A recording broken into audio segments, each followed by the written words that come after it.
All right, time for one of my favorite segments here on Sunrise. We call it What's in a Name, led by Sunrise reporter Devin Haskins. So Devin and his series are getting some love from our viewers. Check this out. Jason sent in this email saying, "Hey, Devin, love your history series. Keep it up."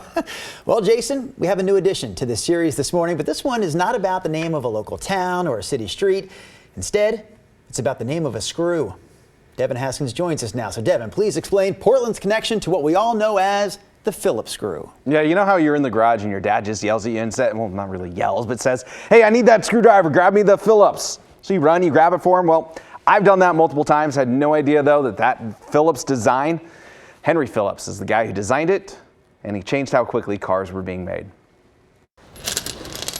It's the littlest of things that can make the biggest difference. So these are kind of reproducing a mid-century on-site built cabinet. For Devin Kelly and his fiancée Denise Cromwell, that means choosing one screw over the other for this client's project. Unfortunately, when you do have to do something with a flathead, which isn't often, it's never good, never good. So that's why at Oregon Made PDX's Southeast Portland wood shop, they use one screw, the Phillips. Everything, yes. And although Phillips may be the name of the screw, the guy who it's named after isn't the one that gave him the idea.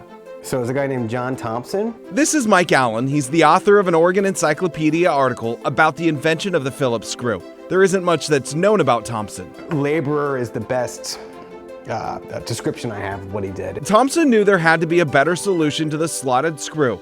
His patent application in 1932 looked like this, a screw with a crossed slots. His design, though, had a deeper entry for the screwdriver. The driver looks more like an ice pick than what we know as a Phillips screw. Thompson had trouble marketing his design, and he couldn't get manufacturers on his side. So he sold the design to Portland businessman Henry Phillips.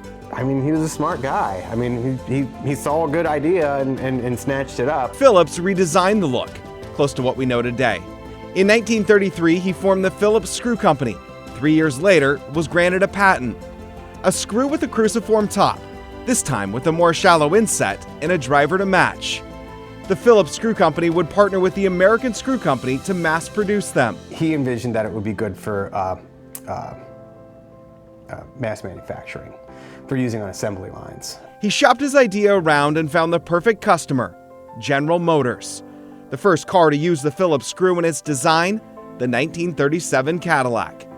The vehicle information kit states the preferred use of the screw because the special screwdriver required to install or remove these screws will not slip and mar the garnish molding. Basically, it made it so that it could go much faster. Within just a few years of the patent, 20 companies had a license to produce them. One thing that helped the Phillips screw to take off was the fact that we entered World War II, and suddenly there's tons of manufacturing needs to be done. The United States is using Phillips screws on aircraft and whatnot. The amount of companies, though, both foreign and domestic, that held licenses would also lead to the patent's demise. And in the late 1940s, the U.S. government sued the companies for anti-competitive practices, and by 1966, the patent for the screw had expired, making it easy for any company to produce the Phillips design. Henry F. Phillips would retire in 1945 and died in his Portland apartment in 1958. And that brings us back from Portland invented to Oregon made. Pretty much every project's going to have them. It is a very strong, dependable way to fasten a cabinet in a timely manner. All right, Drew, Christine, you guys want to know what else was invented in Portland? Okay. Let's go with plywood. Huh? Big League Chew. What? Oh, yeah. I'd heard about that before. Never knew plywood. Yeah. And those ski boot bindings, the safety ones that release when you fall down? Yep, those two invented here in Portland. How Center of the universe we are. If you'd like to watch more of this series, we've made it easy for you. Just grab your phone, text the word NAME to 503-226-5088. We'll text you back with the link.